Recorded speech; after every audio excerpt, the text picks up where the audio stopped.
was supposed to be a routine question, one of those predictable, polite exchanges between reporters and the White House press secretary. But when Caroline Leavitt stepped up to the podium this week, she didn't just answer a question, she detonated the internet. It all started when a journalist from HuffPost asked what seemed like the most obvious question in the world: why Budapest? After former President Donald Trump announced a planned meeting with Vladimir Putin in Hungary's capital, the same city that once symbolized peace and nuclear disarmament, reporters wanted to know what message the move was meant to send.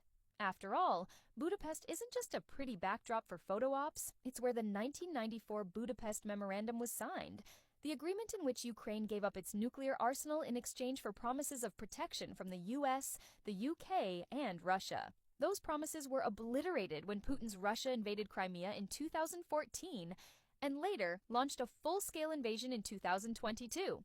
The symbolism couldn't be heavier or more controversial. So, when the HuffPost inquiry hit the White House inbox, one might expect a carefully worded diplomatic response. Something along the lines of, "The location reflects the administration's commitment to open dialogue." Instead, what came back was a three-word grenade. Your mom did. That's right.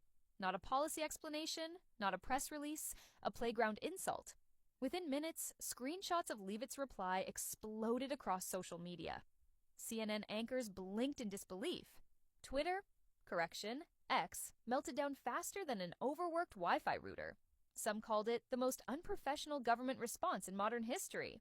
Others compared it to something a bored teenager might text during math class. One user wrote, "If the State Department ever starts issuing foreign policy statements in meme form, we'll know exactly who's responsible."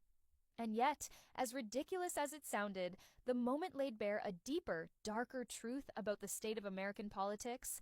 The line between governance and spectacle has vanished. For decades, the Budapest Memorandum stood as a symbol of global trust, a promise that powerful nations could protect the weak, that peace could be brokered through words, not war. But here we are, decades later, watching that same city's name dragged into a new kind of absurdity. Instead of defending a policy decision with facts, the White House's top communicator responded with snark. Leavitt's